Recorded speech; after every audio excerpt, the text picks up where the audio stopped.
Hello friend, नमस्कार। कैसे हैं? आज जो बहुत बड़ा उलटफेर हुआ, अगर हम बात करें जीटी जो अभी तक फॉर्म में नहीं चल रही थी, अब ऐसा लग रहा है कि यार वो भी क्वालिफाई कर सकते हैं। प्रैक्टिकली देखा जाए तो बड़ा मुश्किल है, लेकिन ये इस सीएसके के लिए बहुत बड़ा एक तरह से बोला जाए तो बहुत बड़ा हार है। क्यों हार है? क्योंकि ये जो उनके लिए ये मैच जीतना बहुत इंपॉर्टेंट था, क्योंकि इससे इनकी राह आसान हो सकती थी। लेकिन हालांकि अभी पॉइंट टेबल पे देखेंगे तो वो 5वें पोजीशन पे ही हैं उनके 12 पॉइंट के साथ। लेकिन अगर देखा जाए, 2 मैच ही रिमेनिंग है और 2 मैच किसके साथ हैं वो भी बहुत मायने रखते हैं। पहला राजस्थान रॉयल और दूसरा मैच है आरसीबी के खिलाफ। आरसीबी भी ज़बरदस्त फॉर्म में है और चाह रही होगी कि वो भी कम बैक करें। 10 पॉइंट उनके पास भी है, जीटी के पास भी 10 पॉइंट हो। अगर आज बात करें जिस हिसाब से पिछला 2 सीजन रहा जीटी का, उससे कंपैरिजन करेंगे तो बहुत ही बुरा सीज़न ये रहा। लेकिन उसका असली रीज़न था जीटी के कैप्टन यानी सुमन गिल का परफॉर्मेंस नहीं आना। लेकिन अगर हम बात करें उनके साथ ही खिलाड़ी साई सुदर्शन का कमाल का प्रदर्शन आ रहा था।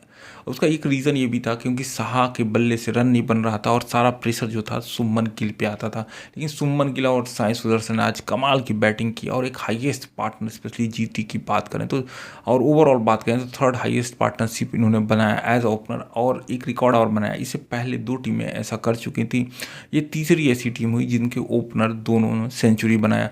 अगर हम बात करें मैच टॉस जीतकर पहले फील्डिंग करने का फैसला जो था सीएसके का, काफ़ी गड़बड़ हुआ। क्योंकि इससे पहले आप देखेंगे जितने भी टॉस में वहाँ पे ऋतुराज गायकवाड़ जो थे हमेशा हारते ही थे और उनके लिए वो फ़ायदा ही था। लेकिन आज जीता उन्होंने टॉस, मैच बुरी तरह हार गए। जिस हिसाब से 103 रन बनाया, साई सुदर्शन ने कमाल की बैटिंग की 51 बॉलों पे और चौके छक्के की तो झड़ी लगा दी, 5 चौके और 7 छक्के लगाए। अगर हम गिल की बात करें 104 रन बनाए और 55 बॉल पे 9 चौके और 6 छक्के लगाए, जबरदस्त 200 रनों की पार्टनरशिप बनाई। उसके बाद मिलर आते हैं। एक टाइम ऐसा लग रहा था कि यार ये टीम है ना 287 का भी रिकॉर्ड तोड़ सकती है। लेकिन जब ये दोनों खिलाड़ी एक ही ओवर में आउट होते हैं देश पांडे के, उसके बाद थोड़ी सी टीम लड़खड़ाई, लेकिन तब तक बहुत देर हो चुकी थी और 231 रन डेली चेस तो नहीं हो सकते, आपको भी मालूम होगा। अगर हम बात करें टॉप स्कोरर की बात, तो वहाँ पे साई सुदर्शन का नाम 4th पोजीशन पे आता है। पहले पे आता है कोहली, दूसरे पे आते हैं ट्रेविस हेड और तीसरे की अगर हम बात करें ऋतुराज, सॉरी, सेकंड पोजीशन पर ऋतुराज गायकवाड़, फिर ट्रेविस हेड और उसके बाद आते हैं साई सुदर्शन और 5th पोजीशन पे आते हैं संजू सैमसन। यानी ये जो बल्लेबाज है ना कमाल के बैटिंग कर रहे हैं। अगर हम कोहली की बात छोड़ दें जो कि लगभग बाहर थी, अभी हो सकता है कुछ चमत्कार हो तो अंदर आ जाए, लेकिन लगभग बाहर है। उनके अलावा अगर ऋतुराज की टीम अच्छी कर रही थी, ये मैच थोड़ा सा गड़बड़ हुआ। आप हेड की टीम देखेंगे, ओवरऑल एसआरएच भी अच्छी कर रही है, संजू की टीम भी अच्छी कर रही है और साई सुदर्शन की टीम उतनी अच्छी नहीं परफॉर्मेंस है। अगर हम बॉलिंग की बात करें तो सबसे बड़ा ड्रॉप बैक रहा है इस टीम का सीएसके की, अगर हम बात करें तो बॉलिंग रहा। क्योंकि बॉलिंग उनके पास जो पथिराना अभी है नहीं, मुस्तफिद चले गए, तृष्णा है नहीं, ओवरऑल बोला जाए, और दीपक चहर इनके लीड बॉलर जो थे, ये 3 अच्छे अच्छे बॉलर जाने की वजह से इनको ये प्रॉब्लम फेस करना पड़ा। तुषार देशपांडे ने 2 विकेट निकाला, लेकिन उसके अलावा कोई भी, वो भी एक ओवर में निकाले दोनों विकेट और उसमें बहुत लेट हो चुका। 17वां ओवर की हम बात करें, उसके बाद सेल्टनर की बात करें, ठाकुर की बात करें, समरजीत की बात करें, कोई भी कारगर साबित नहीं हुआ है। जडेजा हो, मिचेल हो, ओवरऑल देखा जाए जिस हिसाब की बैटिंग आज जीटी ने की, अगर ये पहले से करते तो शायद ये दिन देखने ना पड़े। दूसरी जो हार का एक रीज़न है, पहला तो जैसे मैंने बताया सीएसके की हार का रीज़न क्या, बॉलिंग का परफॉर्मेंस अच्छा नहीं था, बॉलर नहीं थे। 3 जो मेन बॉलर थे, पथिराना, दीपक चहर और मुस्तफिजुर के साथ तीसरा हर मैच नहीं खेल पा रहे थे। दूसरा इनका जो फेलवर है रहाणे इनके लिए बहुत बड़ी मुसीबत का सबक है। क्योंकि जितने भी मैच इन्होंने खिलाए हैं, हाईएस्ट इनका स्कोर 35 पे और इस मैच में भी वो फेल होते नजर आए। सिर्फ 1 रन बनाया, उसके बाद रचिन रन आउट हो गए, उसके बाद ऋतुराज 0 पे चले गए।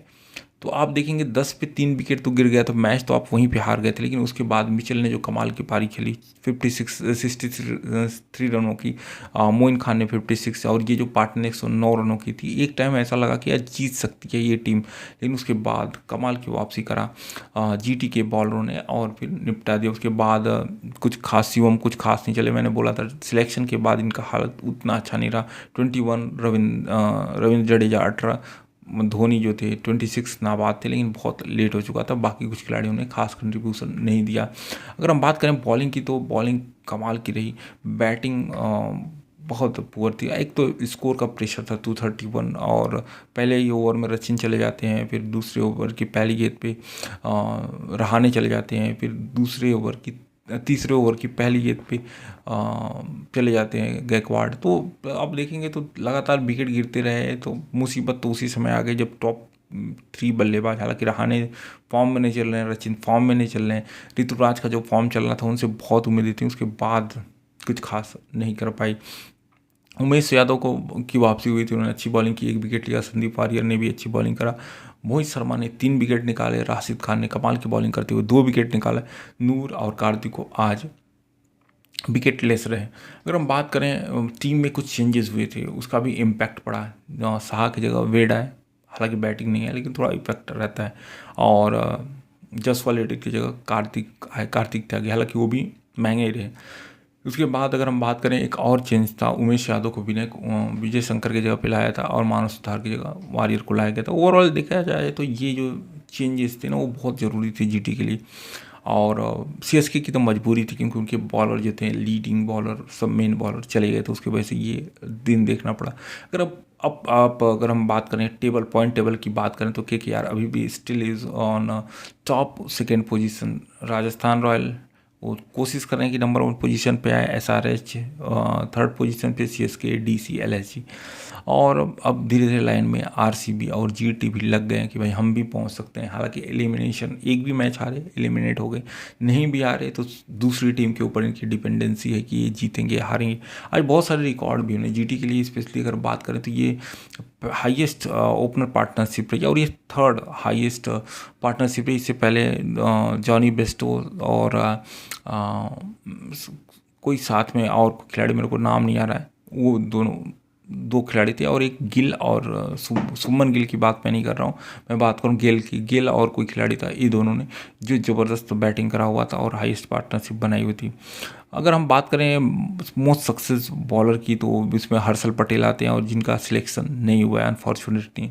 पिछले मैच में उन्होंने बुमराह 18 विकेट लिया, चक्रवर्ती ने 16 विकेट लिया, आर्शदीप सिंह 16 विकेट, नटराजन 15 विकेट, मुकेश कुमार 15, नारायण 14, कुलदीप 14, तुषार देशपांडे 14, यानी जो अच्छे खिलाड़ी, चहल 14, अच्छे जिनको मौका मिलना चाहिए था हर्षल पटेल को, उनको नहीं मिला, और जितने भी खिलाड़ियों को मिला वो उतने अच्छे प्रदर्शन नहीं कर पाए। ओवरऑल अगर सारी चीज़ों की बात करें तो आज CSK के लिए थोड़ी मुसीबत बन सकती है, क्योंकि ये मैच जो था ये बहुत इम्पॉर्टेंट था। और अगर हम बात करें कल के मैच की, कल भी बहुत इम्पॉर्टेंट एक मैच होने वाला है, Kolkata Knight Rider versus Mumbai. Kolkata के लिए कुछ खास इंपॉर्टेंट नहीं है, लेकिन मुंबई चाहेगी कि भाई वो जीत के, हालांकि एलिमिनेट हो गए, चाहेगी कि वो जीत के वापसी करें। लेकिन धोनी के लिए थोड़ा सा ये था कि यार लाचार एक दिख रहे थे जिस हिसाब से बॉलरों की पिटाई हो रही थी। लेकिन क्या करोगे जब आपके लीड बॉलर नहीं है, और जिस दिन कोई बल्लेबाज जैसे ट्रेविस हेड और शर्मा चलते हैं, वैसे ही आज सुदर्शन और गिल का बल्ला चला। ओवरऑल इंटरटेनिंग मैच था। फर्स्ट इनिंग, सेकंड इनिंग में अच्छा कोशिश किया, ऐसा नहीं कि बहुत बुरी तरह हारे। आप जीटी ने भी कोशिश किया, CSK ने भी कोशिश किया, 196 रन बनाए। ओवरऑल देखा जाए अच्छा मैच था, ऐसा नहीं बोलते 1 साइडेड था, लेकिन 35 रन एक बड़ा रन स्कोर होता है। चलिए मिलते हैं नेक्स्ट वीडियो में। आई होप ये वीडियो आपको पसंद आए तो लाइक करना, सब्सक्राइब करना और कमेंट करना ना भूलें कि कौन सी ऐसी गलतियां थी जिसकी वजह से CSK मैच हारी। रहाणे वजह थे या बॉलर नहीं थे उसकी वजह से, ये अगर ओपनिंग स्टार्ट अच्छी होती तो हो सकते थे ये मैच जीत सकते। चलिए मिलते हैं नेक्स्ट वीडियो में, तब तक के लिए जय हिंद, जय भारत।